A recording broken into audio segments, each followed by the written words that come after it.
Ladies and gentlemen, your rights on the ballot. Don't believe me? Stay tuned. Let's talk about it.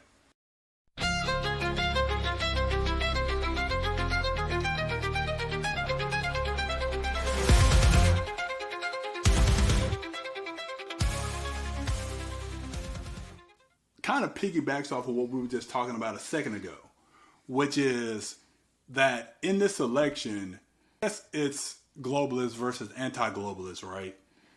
But because of that, it makes our rights be on the ballot. Yeah, that's why this election, in my personal opinion, I know people see this differently, but you absolutely need to exercise your right of voting. Because, as he's about to get into here, there are things like the censorship that is on the line. When you think about someone like Kamala Harris and the Democratic Party, they laugh when they think about censoring people like me and my husband here who are more right leaning. And they like to deem our beliefs as misinformation, Right. just because we don't agree with what happened with COVID. Exactly. You just mentioned earlier, one of the things that people like me and him were talking about back then is, that vaccine didn't do what they said it was going to do, which was you were supposed to completely not be able to get COVID-19 when you took the vaccination, which we knew wasn't going to be true. And guess what? It wasn't true. But that was considered misinformation back then. And they want to continue to censor people like me and him and you, the listener, when we say things that goes against what they are, trying to push in the mainstream media. And they're going to deem us, again, as misinformed people. They are. And it's really unfortunate because that's exactly why. And I know online, especially if you listen to conservatives, right, you hear a lot of people and you hear hyperbolic language, right, from both sides. You hear the left saying that, Trump is a threat to democracy, right? And then on our Yeah. side, we're like, well, you globalists are a threat to our democracy because you're actually trying to bring in socialism and communism, right? So when we say these things, and it's hyperbolic from both sides, but when Yeah. we say those things about socialism and communism, even, we say it because of things like that, right? Because in our Constitution, there are two amendments that get talked about a lot, right? There's the First Amendment and there's the Second Amendment. First Amendment, freedom of speech. Second Amendment, right to bear arms. And if you noticed, the globalists, as I like to call them, but let's just call them the left for now, they want to ban both of those things. They really actually want to get rid of both. When you hear things like my wife talked about when it came to COVID, they wanted to censor, and they did. We got it from the Absolutely. Twitter files, I guess the X files now. But anyway, we got it. They got it from those files. And even Mark Zuckerberg from Facebook, I guess Meta now, has actually even come out saying how he was pressured into censoring this stuff By the government. by the government. We know that things, for example, like the Hunter Biden laptop story was censored, which there's empirical data to show could have actually affected the outcome of the 2020 election, right? Yep. So we know these things, they're out there. You can go look it up. Please don't take our word for it. I'm going Yeah. to read and rainbow you. For everybody out there who know what that is, if you're in my age group, don't take our word for it. Go look it up. Yeah. And trust me, you'll see it. Do your research. But they want to get rid of the First Amendment, but they want to so that way they can obviously stop you from doing your own research. And they want to tailor it to where when you do your own research, you're going to come across their talking points and the things that they want you to believe. Yeah, I was just about to say that when you think about censorship, it's not just about what you're saying, but it's also about what you're seeing as well. Yeah. When you're doing the Google search or you're looking on YouTube or Chat Meta, GPT. yeah, it's going to be censored to align with what they want you to believe. Exactly. And then So they want to do that. And then I talk about the Second Amendment. And I know every time a person like us who are pro Second Amendment bring this up, I always hear and I always get from people who don't think this is a real thing that they're not trying to take your guns away. They just want comprehensive reform, basically, right? Yeah. That's what they want. And I always say again, not only is the highway to hell paved with good intentions, that the devils are in the details. So there's many examples that we've seen. I mean, heck, you can go look down in Australia where they did a mandatory gun buyback, right? Where they forced citizens to give up their guns, and then it just gave the government the license to basically do whatever they wanted. And guess what? By the way, there's still shootings in Australia. You know why? Because criminals don't really care about laws. Now, that's not saying we don't have laws, right? Like, I think we should have stiffer laws on people who break the law with their gun. For example, if you're a criminal and you shouldn't have a gun and you go shoot somebody, we shouldn't go blame the gun and try to take the gun. We should probably put a harsher penalty on the criminal. Right. I mean, that's just my opinion. I know that's a wild theory out there. Punish the criminal and the bad people.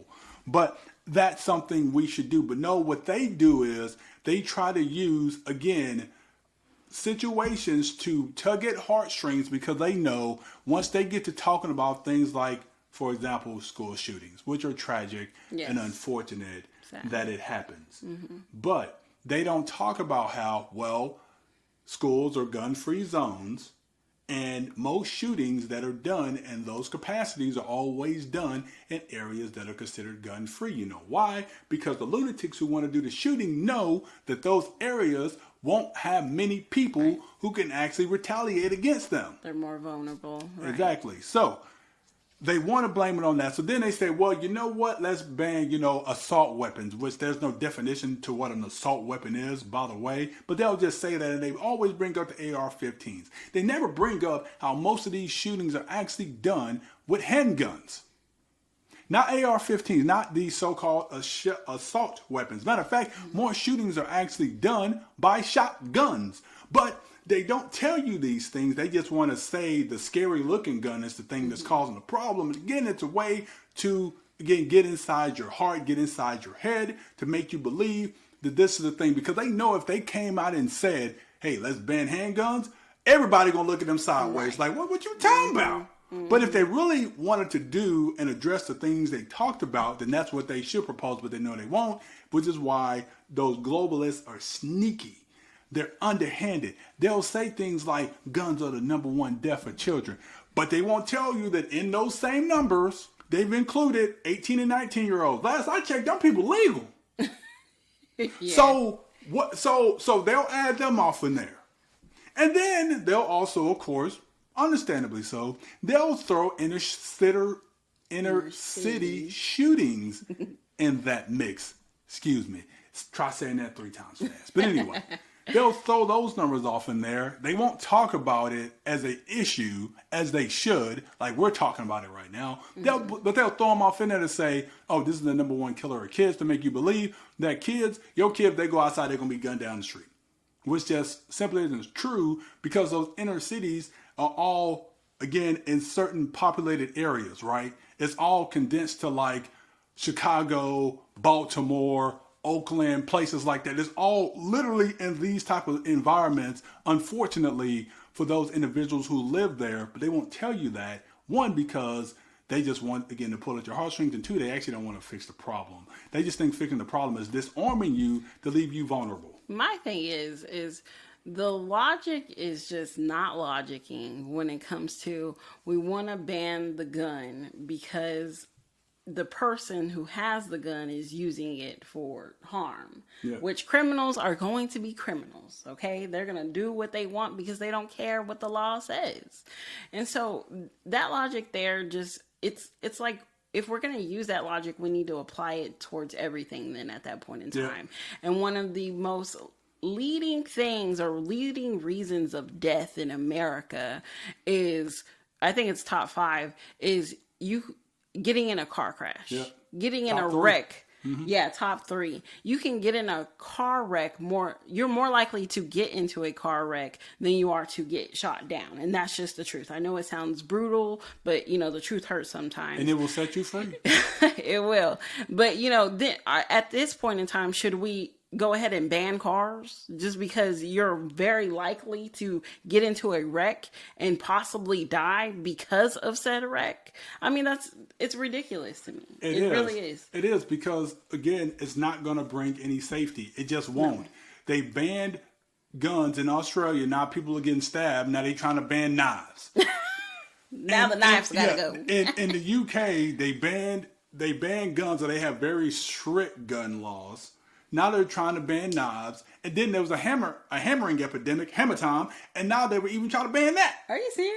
Dead serious. Oh, wow. So it's like you're never going to legislate safety. The only thing you can do is give the people the ability to defend themselves. And again, our Second Amendment isn't just for protection. It's actually, yes, to be able to fight back against a tyrannical government who's trying to come to oppress us. Mm-hmm. And they know this, so that's why they want to take guns. And for anybody, Joe Biden comes to mind when he said, what are they going to do with their AR-15s? I mean, we have tanks and F-15 fighter jets. I mean, what are they really going to do with their little guns? I don't know. Let's ask the people over there in the Middle East who we couldn't win that war in Afghanistan and we had to pull out and they were whipping us with their AR-15s.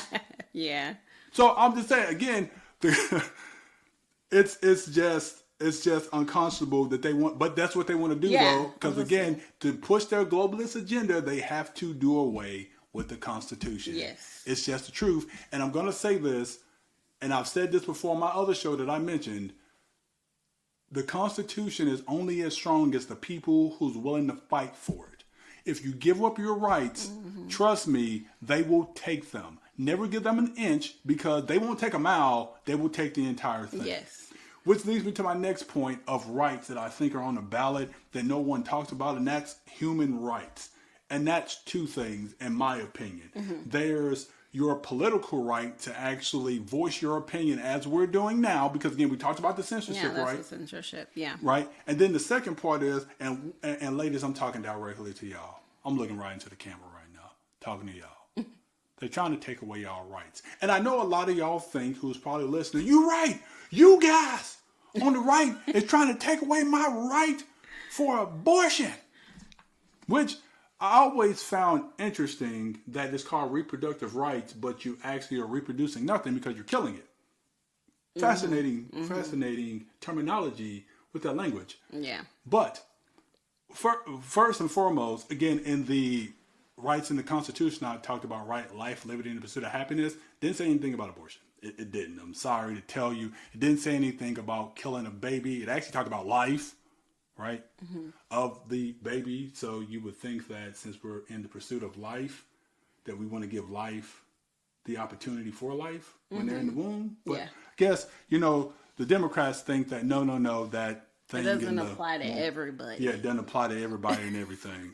Fascinating with that. Yeah. But the reason why I say, ladies, that they're trying to take away your rights, I'm not even talking about the abortion, because again, that's something that actually you have a lot of contraceptives, right? There's a lot of things on the market you can do to control that. And on top of that, the ultimate control of how to actually, prevent that is, close your legs. But I'm just saying, I'm just being real. First episode off the top, I come with the spice, I come with it real. I'm just saying, I don't know no other way to be. I don't apologize. But close your legs. Now, yes, there's unfortunate situations with rape and incest and stuff like that that happens. And those situations are unfortunate. But again, though, they aren't as prevalent. They're not the main driver of abortion. The main driver is people being irresponsible. Then they just want to use it to abort their kids. That's just the truth. Y'all can look up the numbers. The numbers actually spell this out. Yes. So that's the first. That's the first thing. The second, the major thing, though, that I want to point out about them trying to take away y'all's rights is, let's think about this trans movement. Ooh, I'm finna get in trouble. We finna get censored on YouTube. Think about this for a second. They're trying to take away things like Title IX. They're trying to allow biological men into y'all spaces, basically taking away the rights that in the feminist movement, which is a whole nother conversation, but the things that y'all fought so hard for, they're literally trying to say, we're going to take those away and give them to people who want to actually just say, I'm a woman. Right. That is taking away your rights. Because at that point, what rights do you have? You don't have the right to your own dressing room, to your own bathroom, to your own sporting league. Mm-hmm. So so you're willing to give up those rights to have the right to kill something. I don't know. It's crazy to me. Yeah, no, that's absolutely crazy. Like, you're willing to turn a blind eye to these things that are really could lead to the one of the leading reasons Democrats love to say abortion is needed, which is rape and sexual assault. And when you bring men into your bathroom, into your locker rooms, there are perverts out there. And a lot of, I'm not saying every single one, please. But some of them out there, But some of them are out there and they're pretending to be this man who wants to be a woman, but they're really there with evil intentions, which will lead to the rape and the sexual assault. We should not be turning a blind eye to that just because we want abortion to be, or Roe v. Wade, Lord, I can't talk.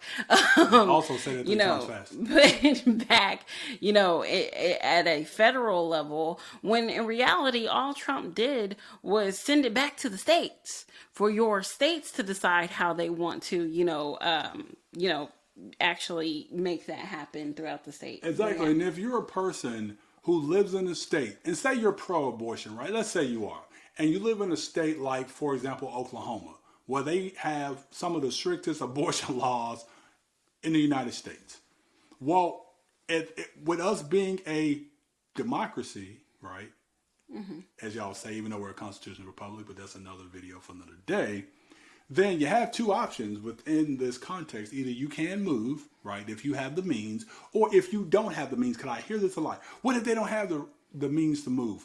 Well, you have the means to try to articulate your point enough to get enough people on your side to change the electorate or the people voting. I know I mispronounced the heck out of that word. But to get people on your side to be able to change the law, because that's what our country is built on. It's built on, we argue our point for our side, you argue your point from your side, and we allow people to have the conversation to discuss, to be able to say, you know what, I hear what you're saying with the pro-choice, I'm going to side with you. Or, hey, I hear what y'all saying about the pro-life, we're going to side with y'all. And then you vote in the representatives to represent your best interest. That's the way the country is built on. That's the way it should be built on. It shouldn't be built on a big government who wants to just oversee everything. That wasn't the intent of the founding fathers when they built the country. Mm-hmm. Right? So, but that's what the globalists want, again, so that way they can push their agenda. Yeah.